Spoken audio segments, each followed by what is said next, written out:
আসসালামু আলাইকুম। এখন দেখবেন সংবাদ শিরোনাম। বিল দখলকে কেন্দ্র করে দুপক্ষের তুমুল সংঘর্ষ। নরসিংদীতে আধিপত্যের লড়াইয়ে প্রাণ গেছে একজনের, নোয়াখালীতে একজনকে পিটিয়ে হত্যা।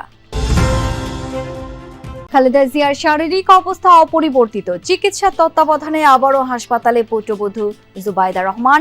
বিদেশ যাত্রার বিষয় আর সদর হাসপাতালে রোগ নির্ণয় পরীক্ষার আধুনিক যন্ত্রপাতি দীর্ঘদিন ধরে বাক্সবন্দী। দক্ষ জনবলের অভাবে বন্ধ। গোপালগঞ্জ শহর জুড়ে অবৈধ ব্যাটারি চালিত রিকশা আর ইজি বাইকের দাপট। বিশৃঙ্খল চলাচলে জনভোগান্তি চরমে। এতক্ষণ দেখছিলেন সংবাদ শিরোনাম, এখন দেখবেন বিস্তারিত। হবিগঞ্জের লাখায়ে বিল দখলকে কেন্দ্র করে দুপক্ষের মধ্যে সংঘর্ষ হয়েছে। এতে আহত হয়েছেন অন্তত ৩০ জন। সেনাবাহিনীর চেষ্টায় পরিস্থিতি নিয়ন্ত্রণে আসে। নরসিংদীর রায়পুরাতেও আধিপত্য বিস্তার নিয়ে সংঘর্ষে জড়ায় দুপক্ষ, এতে প্রাণ যায় একজনের। আর নোয়াখালীতে পিটিয়ে ও কুপিয়ে হত্যা করা হয়েছে একজনকে। টেটাবল্লম নিয়ে সকাল থেকেই মুখোমুখি অবস্থান নেয় দুপক্ষের শত শত মানুষ। এক পর্যায়ে বাধে সংঘর্ষ, রণক্ষেত্র হয়ে ওঠে হবিগঞ্জের লাখায়ের স্বজনগ্রাম। স্থানীয়রা জানায়, ধলেশ্বরী খাঞ্জাবিলের দখল নিয়ে শিবপুর গ্রামের জনকল্যাণ সমবায় সমিতি ও সন্তোষপুরের আনন্দময়ী মৎস্যজীবী সমিতির মধ্যে বিরোধ দীর্ঘদিনের। এরই জেরে সংঘর্ষে জড়ায় দুপক্ষ।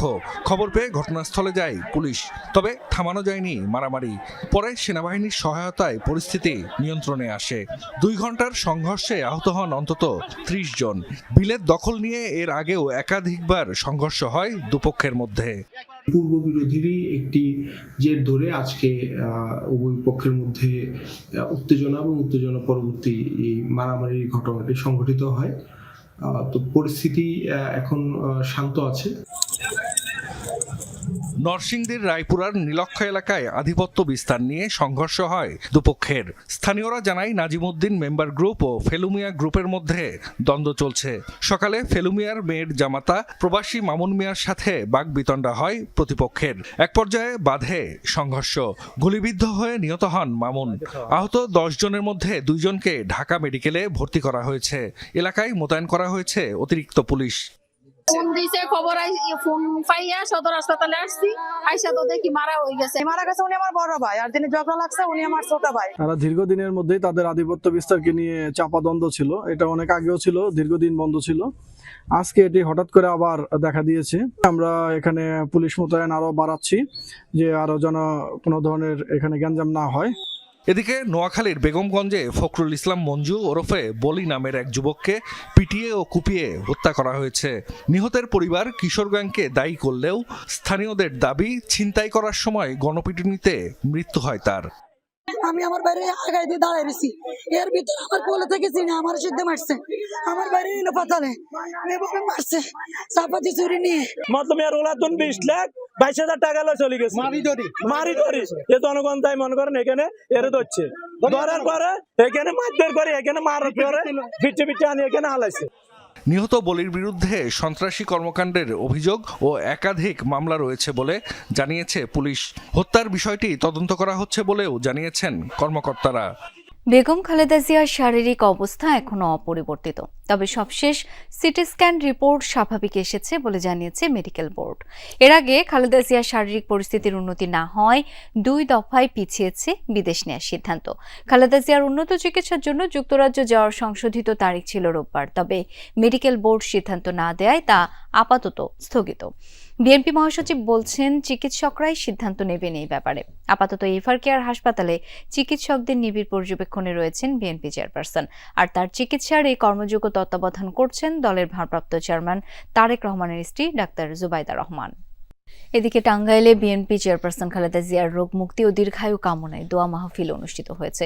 দুপুরে শহরের পৌর উদ্যানে জেলা বিএনপি সাধারণ সম্পাদক অ্যাডভোকেট ফরহাদ ইকবালের উদ্যোগে দোয়া মাহফিলের আয়োজন করা হয়। মাহফিলে জেলার দলীয় নেতাকর্মীরা অংশ নেন এবং খালেদা জিয়ার দ্রুত আরোগ্য কামনা করে বিশেষ মোনাজাত করা হয়। বক্তারা বলেন, খালেদা জিয়া দেশের গণতন্ত্র পুনরুদ্ধার সংগ্রামে গুরুত্বপূর্ণ ভূমিকা রেখেছেন। তার সুস্থতা দেশের জন্য প্রয়োজন। নানা সমস্যায় জর্জরিত বাগেরহাট জেলা হাসপাতাল। প্রায় 40 লাখ টাকায় কেনা অটোমেটিক কেমিস্ট্রি মেশিন 3 বছরেও বাক্স থেকে বের করা হয়নি। এখনো পুরনো পদ্ধতিতেই চলছে রোগীদের পরীক্ষা নিরীক্ষার কাজ। অন্যদিকে জনবলের অভাবে কোটি টাকার যন্ত্রপাতি সম্বলিত আইসিইউ ইউনিট তালাবদ্ধ 11 মাস ধরে। এমন দুরবস্থার কারণে প্রতিনিয়তই ভোগান্তির শিকার হতে হচ্ছে রোগীদের। বাগেরহাট 250 শয্যা হাসপাতালে রোগীর চাপ এখন নিত্য নৈমিত্তিক ব্যাপার। 2000-এরও বেশি রোগীকে সেবা দিতে হয় প্রতিদিন। বিভিন্ন রোগে আক্রান্তদের সুবিধার কথা চিন্তা করে প্রায় 3 বছর আগে কেনা হয় অটোমেটিক কেমিস্ট্রি অ্যানালাইজার মেশিন। অত্যাধুনিক যন্ত্রটি প্রতি ঘন্টায় 3 শতাধিক নমুনার ফলাফল দিতে পারে। বায়োকেমিস্ট্রি, হরমোন সহ অর্ধশতাধিক পরীক্ষা নিরীক্ষা করা যায় নির্ভুলভাবে। কিন্তু প্রায় 40 লাখ টাকা খরচ করে কেনা এই যন্ত্র এখনো বাক্সবন্দি। হাসপাতালের কাজ চলছে সেমি অটোমেটিক মেশিন দিয়ে। এতে ঘন্টার পর ঘন্টা রিপোর্টের জন্য অপেক্ষা করতে হচ্ছে রোগী ও স্বজনদের। দুর্ভোগ পোহাতে হয় প্যাথোলজি বিভাগের কর্মীদেরও। সকাল 11টার সময় একটা টেস্টের জন্য দিয়েছি, কিন্তু এখন প্রায় 1-1.5 বেজে গেছে, এখনো রিপোর্টটা পাইনি। যদি আমাদের প্রতিদিনের রিপোর্টটা প্রতিদিন দেওয়া হয় তাহলে আমাদের খুব উপকার হয়। সেমি অটোতে কাজ করি, আমাদের অনেক সময়ের ব্যাপার। বিলম্ব হয় অনেক ক্ষেত্রে, একদিন অথবা একাধিক দিন তাদের হাসপাতালে আসতে হয়। এখানেই শেষ নয়, কোটি টাকার যন্ত্র আছে হাসপাতালের আইসিইউতে, কিন্তু গত 11 মাস ধরে সেগুলোও পড়ে আছে অব্যবহৃত অবস্থায়। অথচ হাসপাতালে আইসিইউ সেবা চালু হয়েছে 2021 সালে। উপকূলীয় জেলায় 20 লাখ মানুষের ভরসা স্থল জেলা হাসপাতাল, অথচ মুমূর্ষ কোনো রোগী ভর্তি হলে পায় না আইসিইউ সেবা। সংশ্লিষ্টরা জানান, চালু থাকা অবস্থায় প্রতিদিনই রোগী থাকতো আইসিইউতে। বর্তমানে শুধু দক্ষ জনবলের অভাবে ফাঁকা পড়ে থাকছে আইসিইউ ইউনিট। সেবাটা অচল অবস্থা থাকা বিধায় আমরা রোগীদের আইসিইউ সেবা থেকে রোগীরা বঞ্চিত হচ্ছে। বন্ধের ফলে যে রোগীরা আসেন তারা এই জায়গায় বাগেরহাটে আমাদের এখানে কোনো এই সেবাটা পায় না, যার কারণে এরা অনেক ভোগান্তিতে পড়ে। হাসপাতাল কর্তৃপক্ষ জানায়, স্বাস্থ্য মন্ত্রণালয়ের প্রকল্পের মাধ্যমে গত বছরের ডিসেম্বর পর্যন্ত চালু ছিল আইসিইউ ইউনিট। প্রকল্প শেষ হবার পর জনবল নিয়োগ না হওয়ায় এই দুরবস্থা। অটোমেটিক কেমিস্ট্রি অ্যানালাইজার মেশিনটি চালু করার জন্য সরবরাহকারী প্রতিষ্ঠানের সাথে যোগাযোগ করা হলেও সাড়া মেলেনি। দাবি তত্ত্বাবধায়কের। যেই মেশিন দেয় তারই দায়িত্ব থাকে এটাকে আপনার ইনস্টল করা, কিন্তু ওনাদেরকে কি বলছে যে ওনাদের কিছু যন্ত্রপাতি নাই, সে কারণে তারা ইনস্টল করতে পারে না। জেলা হাসপাতালের এই রুগ্নদশা থেকে দ্রুত পরিত্রাণ পেতে সংশ্লিষ্টদের প্রতি আহ্বান স্থানীয়দের।